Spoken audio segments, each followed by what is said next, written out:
वसंत मोरे यांच्याकडून ससून रुग्णालयाला उंदीर पकडण्यासाठीचे 2 पिंजरे भेट देण्यात आले। ससून रुग्णालयात उंदीर चावल्याने रुग्णाचा मृत्यू झाला होता। नातेवाईकांकडून असा आरोप करण्यात आला होता। घटनेनंतर वंचित बहुजन आघाडीचे पुणे लोकसभेचे उमेदवार वसंत मोरे यांनी ससून रुग्णालय प्रशासनाला उंदीर पकडण्यासाठीचे 2 पिंजरे भेट दिले आहेत।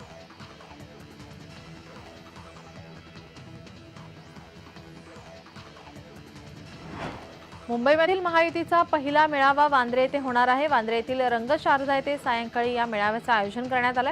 या मेळाव्यामध्ये मुंबई भाजपा अध्यक्ष आशिष शेलार, शिवसेनेकडून किरण पावसकर, राष्ट्रवादीकडून समीर भुजबळ, त्याचप्रमाणे महायुतीमधील घटक पक्षांचे नेते देखील उपस्थित राहणार आहेत। महायुतीचे मेळावे राज्यभर विधानसभा निहाय मतदारसंघात घेण्यात येणार आहे। प्रचार यंत्रणेमध्ये महायुतीचे एक पाऊल पुढे, महायुतीचे मुंबईमध्ये शक्ती प्रदर्शन हे पाहायला मिळणार आहे।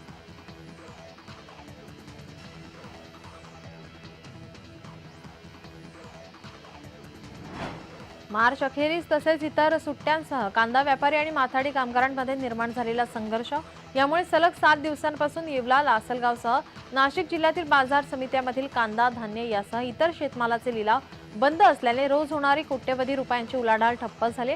बंदचा फटका सर्वात जास्त शेतकऱ्यांना बसलाय। बाजार समित्यांचा हा आढावा घेण्यात आलाय।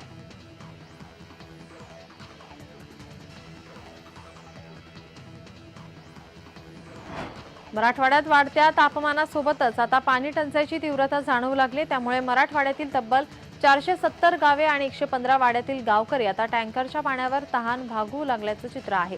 सध्या या गावांमध्ये 763 टँकरद्वारे पाणी पुरवठा केला जातोय। पुढील काळात हा पाणी प्रश्न आणखी गंभीर होण्याची शक्यता आहे। टँकरसाठी 361 विहिरीचे अधिग्रहण करण्यात आले आहे। त्यांच्यासह ग्रस्त गावांमध्ये 748 विहिरींवरून गावकऱ्यांना पाणी पुरवठा केला जातोय। ऐन उन्हाळ्यातच निवडणूक प्रक्रिया सुरू असल्यामुळे मतमागणाऱ्या नेत्यांच्या प्रश्नावर उत्तर देताना दमछाक होण्याची शक्यता आहे।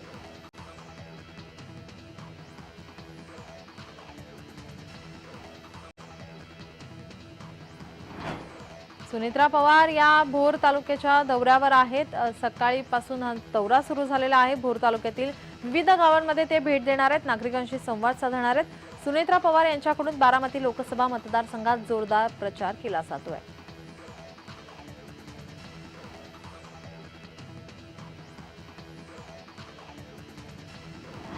1 एप्रिलपासून खेड शिवापूर टोल नाक्यावर केलेली टोल दरवाढ लोकसभा निवडणुकीच्या आचारसंहितेमुळे स्थगित करण्यात आली आहे। तूर्त जुन्याच टोल दराने आकारणी होणार आहे। त्यामुळे आचारसंहिता संपेपर्यंत वाहन चालकांना दिलासा मिळाला आहे।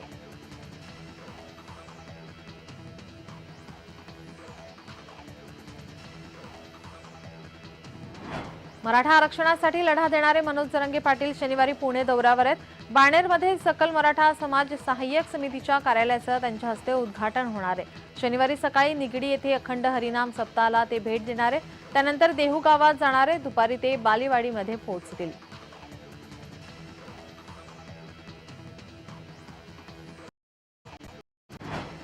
उन्हाळी सुट्ट्यांमुळे गावी तसेच पर्यटनासाठी जाणाऱ्या प्रवाशांची संख्या वाढू लागल्याने राज्य परिवहन अर्थात एसटी महामंडळाने राज्यात 1088 विशेष बस गाड्या चालवण्याचा निर्णय घेतला। राज्यातील शाळांना सुट्टी लागल्यानंतर विद्यार्थी वाहतुकीसाठीच्या बस उपलब्ध झाल्याने त्यातून प्रवास वाहतूक करून गर्दीचे व्यवस्थापन करण्याचे नियोजन महामंडळाने केले आहे।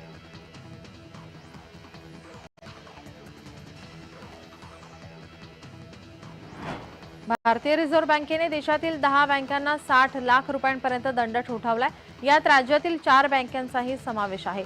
नियामकीय मार्गदर्शक सूचनांचे पालन न केल्याचा ठपका या बँकांवर रिझर्व्ह बँकेकडून ठेवण्यात आला आहे। महाराष्ट्र, पश्चिम बंगाल, उत्तर प्रदेश, तामिळनाडू आणि हिमाचल प्रदेश या राज्यांमधील या बँका आहेत। या बँका आणि त्यांना झालेला दंड हा सांगण्यात आलाय।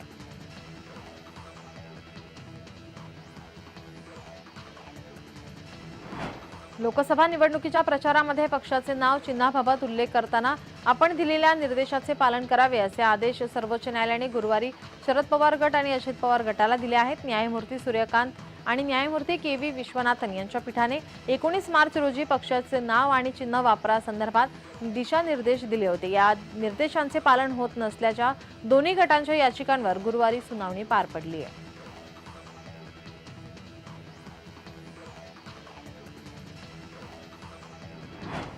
राज्य सरकार वेगाने निर्णय सक्षम आहे, त्यामुळे प्रशासकीय कामांच्या आड निवडणूक येऊ शकत नाही। मोठ्या मनाने सकारात्मक निर्णय घेण्याबद्दल मुख्यमंत्र्यांना प्रसिद्धीही मिळेल असे स्पष्ट करत शहीद मेजर अनुज सूद यांच्या कुटुंबियांना 1 आठवड्याच्या आत लाभ देण्याचा विचार करण्याची सूचना उच्च न्यायालयाने मुख्यमंत्री एकनाथ शिंदे यांना गुरुवारी दिली आहे। पुढील सुनावणी 10 एप्रिल रोजी होणार आहे।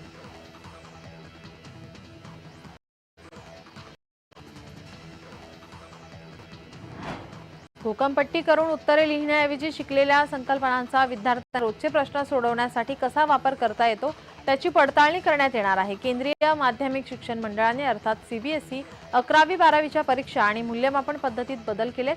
प्रश्नांचे स्वरूपही बदलण्यात येणार असून बहुपर्यायी प्रश्नांची संख्या वाढवण्यात आली आहे। पाठांतर हाच कणा असलेली प्रचलित परीक्षा पद्धत बदलण्याची अपेक्षा राष्ट्रीय शिक्षण धोरणात व्यक्त करण्यात आली। त्यानुसार आता सीबीएसईने परीक्षा पद्धतीत बदल केले आहेत।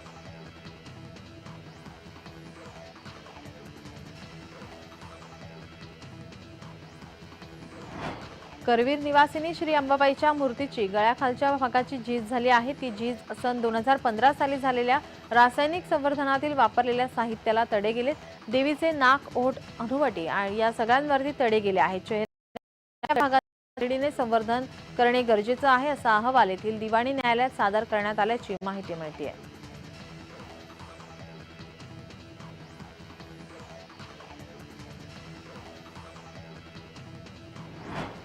छत्रपती संभाजीनगर जिल्ह्यात तापमानात कमालीचे चढउतार होत आहेत। पावसासाठी अनुकूल वातावरण या ठिकाणी तयार झालेले आहे। त्यामुळे 5 एप्रिल रोजी शहर परिसरावर दुपारनंतर आकाशाचे ढग असतील। तसेच 6 एप्रिल पासून मेघगर्जनेसह हलका ते अवकाळी पाऊस पडण्याची शक्यता हवामान विभागाने वर्तवली आहे।